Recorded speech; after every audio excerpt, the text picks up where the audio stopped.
Pemirsa, 14 November 2018 nampaknya menjadi tanggal yang bersejarah untuk Merpati Airlines karena pada tanggal inilah Merpati Airlines dinyatakan batal pilot. Dan ini artinya Merpati Airlines dipersilakan untuk beroperasi kembali setelah mati suri selama 4 tahun lebih. Kami akan tampilkan sejumlah data untuk mengingatkan kembali mengenai jatuh bangunnya Merpati Airlines. Berikut adalah data-data dan informasinya. Pemirsa, kepada Anda, Merpati Airlines ini didirikan pada tanggal 6 September 1962 dan merupakan perusahaan negara Merpati Airlines. Pada waktu didirikan pada tanggal ini, Merpati Airlines memang ditujukan untuk melayani rute-rute perintis yang kemudian tidak dilayani oleh penerbangan-penerbangan komersil lainnya. 13 tahun kemudian, tepatnya pada tanggal 6 September 1975, Merpati berbadan hukum menjadi PT Merpati Nusantara Airlines. Dengan adanya prestasi dan juga kemudian peran positif dari Merpati Airlines ini kemudian akhirnya mendorong pemerintah untuk menjadikan Merpati resmi berbadan hukum menjadi PT Merpati Nusantara Airlines. Dengan demikian namanya pun akhirnya berubah resmi menjadi PT Merpati Nusantara Airlines.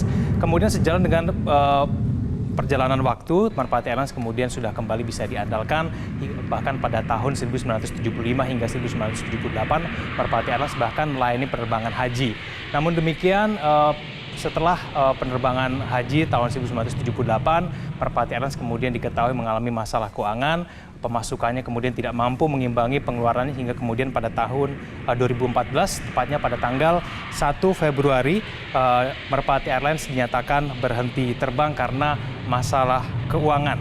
Nah, kita akan lihat kemudian berapa sebetulnya utang dari Merpati Airlines ini. Utang mencapai 10,95 triliun rupiah.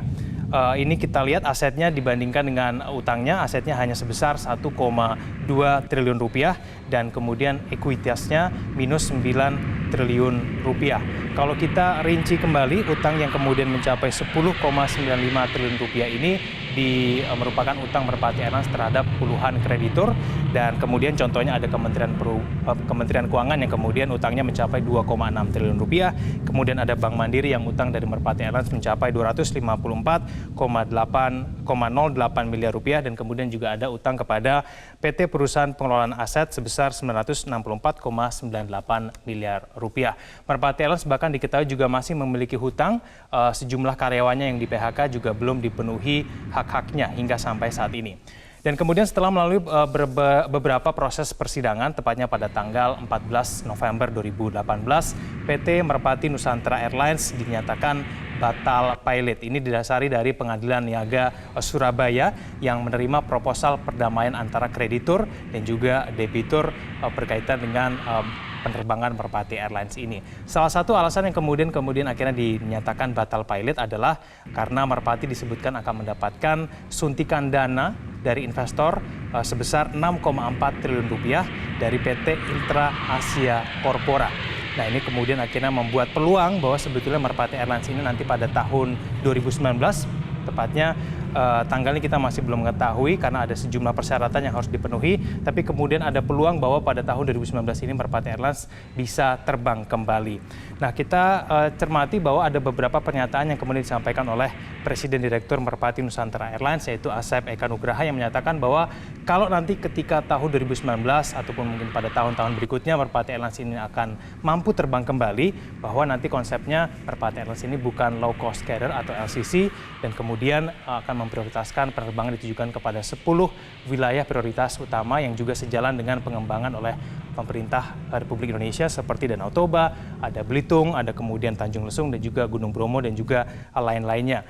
Merpati Airlines ini juga tidak menggunakan perusahaan Boeing ataupun perusahaan Airbus, tapi Merpati Airlines ini disebutkan akan menggunakan pesawat MC-21, merupakan perusahaan penerbangan asal Rusia, yaitu Irkut Corporation. Tentu saja kemudian penerbangan Merpati Airlines ini masih panjang perjalanannya.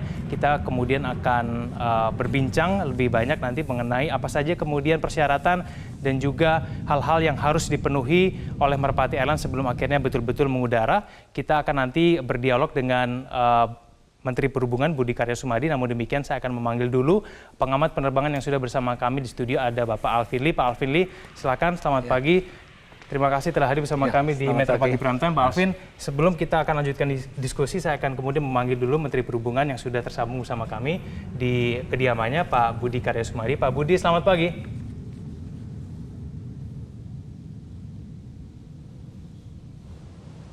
Pak Budi Karya Sumadi, selamat pagi, Menteri Perhubungan Republik Indonesia yang telah bergabung sama kami melalui sambungan satelit. Selamat pagi. Baik, pagi Mas Pak Budi, ada sejumlah persyaratan yang disebutkan bahwa harus dipenuhi oleh Merpati Nusantara Airlines kalau mau mengudara pada tahun 2019. Mungkin bisa disampaikan Pak Budi, ini sebetulnya persyaratan dan ketentuan yang harus dipenuhi Merpati Airlines ini seperti apa sebetulnya bentuknya? Ya, pertama kali saya menyambut baik adanya ide untuk beroperasi kembali dari Merpati ini. Namun demikian, sebagai satu upaya memberikan servis kepada masyarakat, kita ada syarat-syarat yang harus dipenuhi.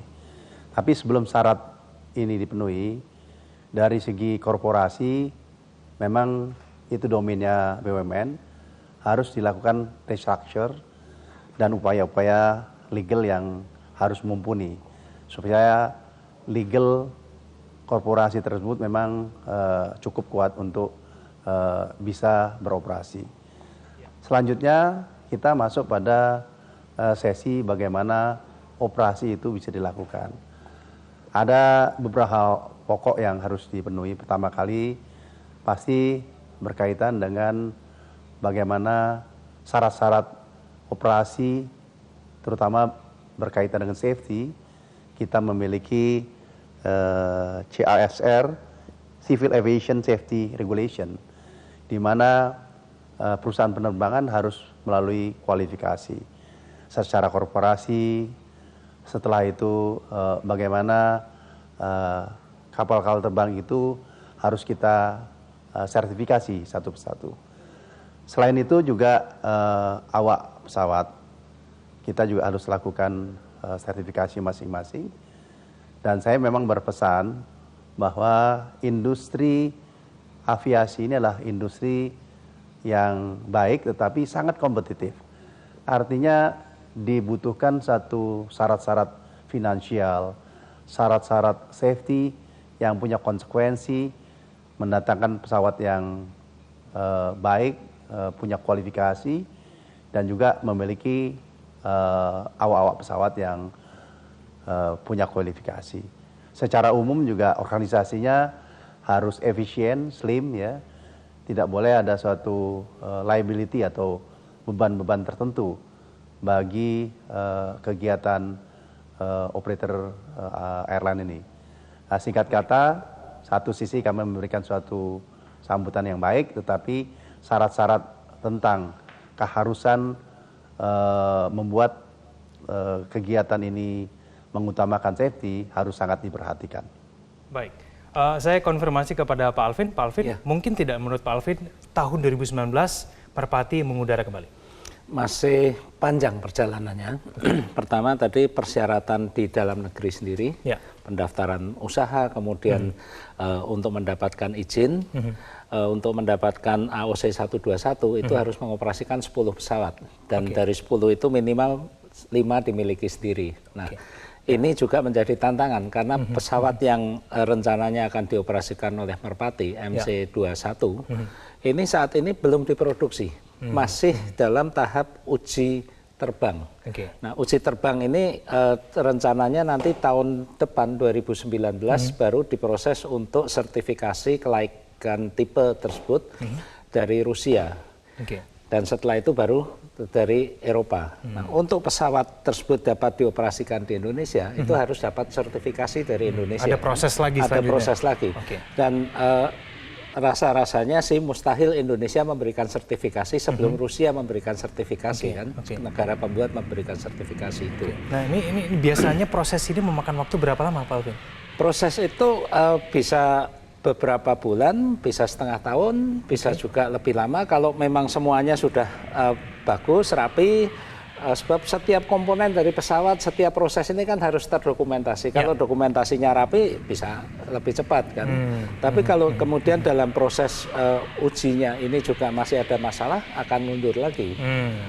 Belum lagi nanti untuk pilot ini kan juga karena belum produksi, pilotnya juga belum ada. Yang ada ini baru pilot test pilot saja. Jadi sebetulnya masih panjang ya, Pak Alvin ya. Saya kembali kepada Pak Menteri.